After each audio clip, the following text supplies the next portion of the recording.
Le magnésium, une matière première qui est très recherchée au niveau mondial.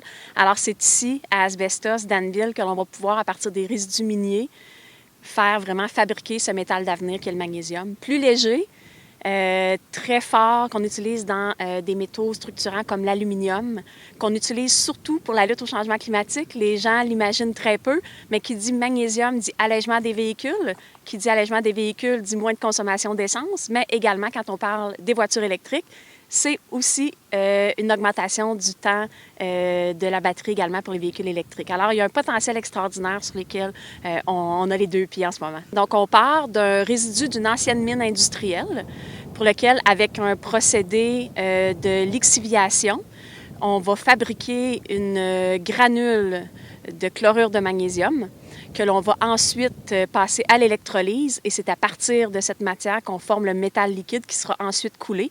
Alors, le produit fini chez Alliance Magnésium, ce sont vraiment des lingots de magnésium pur ou encore faits avec de l'alliage selon les demandes des différents clients. La grande beauté du procédé Fournier qui a été fait pour Alliance Magnésium, c'est de reprendre des procédés d'usines qui ont déjà existé. Alors, c'est un nouveau procédé, mais avec complètement des items technologiques qui ont déjà tout été éprouvés et qui ont fonctionné ailleurs.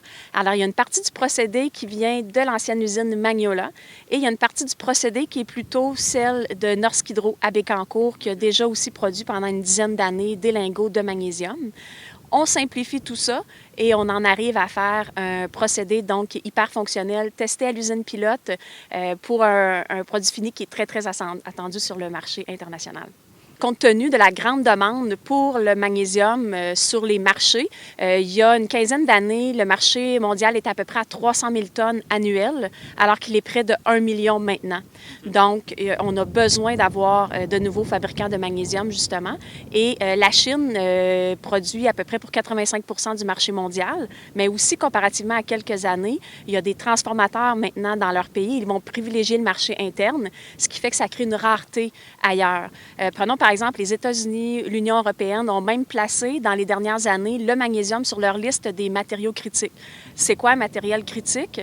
Ça veut dire qu'il y a un grand risque de prix d'approvisionnement alors qu'il y a une valeur économique très grande. Le magnésium fait partie des premiers items sur ces listes-là ayant la plus grande valeur économique. Donc nous, on se situe comme étant une solution pour l'approvisionnement éventuel d'outils de l'externe pour venir pallier le manque justement du magnésium.